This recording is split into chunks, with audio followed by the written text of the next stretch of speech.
Hello, നമുക്ക് എപ്പോഴുമുള്ള ഡൗട്ടാണ് late night dinner okay ആണോ?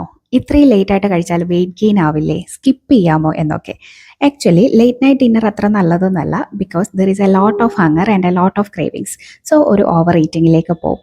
ഇത് ഡൈജസ്റ്റീവ് പ്രോബ്ലംസ് ഉണ്ടാക്കുന്നുണ്ട്, like bloating issues, acid reflux, fat storage കൂട്ടുന്നുണ്ട്, സ്ലീപ്പ് ക്വാളിറ്റി കുറയുന്നുണ്ട്. അത് മാത്രമല്ല, ഡയബറ്റിക് ആയിട്ടുള്ളവരും ഇൻസുലിൻ റെസിസ്റ്റൻസ് ഉള്ളവരൊക്കെ ലേറ്റ് നൈറ്റിൽ ഫുഡ് എടുത്താൽ ഇൻസുലിൻ സ്പൈക്ക് ഉണ്ടാവും. സോ ഡിന്നർ ഉറങ്ങുന്നതിൻ്റെ ഒരു 2-3 മണിക്കൂർ മുന്നെയെങ്കിലും നിർബന്ധമായിട്ട് കഴിക്കണം. ഇനി എപ്പോഴും നമുക്കിങ്ങനെ 2-3 മണിക്കൂർ മുന്നേ കഴിക്കാൻ പറ്റിയെന്ന് വരില്ല. ഇൻ കേസ് ലേറ്റ് ആയിട്ടൊക്കെ വരികയാണെന്നുണ്ടെങ്കിൽ ഡിന്നർ സ്കിപ്പ് ചെയ്യേണ്ട ആവശ്യമില്ല കേട്ടോ. അങ്ങനെ സ്കിപ്പ് ചെയ്യുമ്പോഴും നമുക്ക് നെക്സ്റ്റ് മോർണിംഗിൽ ഓവർ ഈറ്റ് ചെയ്യാനും ലേറ്റ് നൈറ്റ് സ്നാക്കിനൊക്കെ കാരണമാവുന്നുണ്ട്. സോ നമുക്ക് എപ്പോഴും ഒരു ലൈറ്റ് ഡിന്നറിലേക്ക് പോവാം ഇൻ കേസ് ലേറ്റ് ആവുകയാണെന്നുണ്ടെങ്കിൽ. But balanced with good protein and fibre. Like നമുക്ക് 2 ബോയിൽഡ് എഗ്ഗ് കഴിക്കാം, പ്രോട്ടീൻ ഷേക്ക് ആവാം, ഫ്രൂട്ട് ബൗൾ എടുക്കാം, അല്ലെങ്കിൽ ഒരു സാലഡ് ആവാം, ഓട്ട് മീൽ കഴിക്കാം, സൂപ്പ് ആവാം, ഗ്രീക്ക് യോഗട്ട് ആവാം.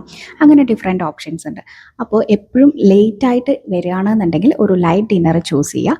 മാക്സിമം സ്കിപ്പ് ചെയ്യാതെ നോക്കുക കേട്ടോ.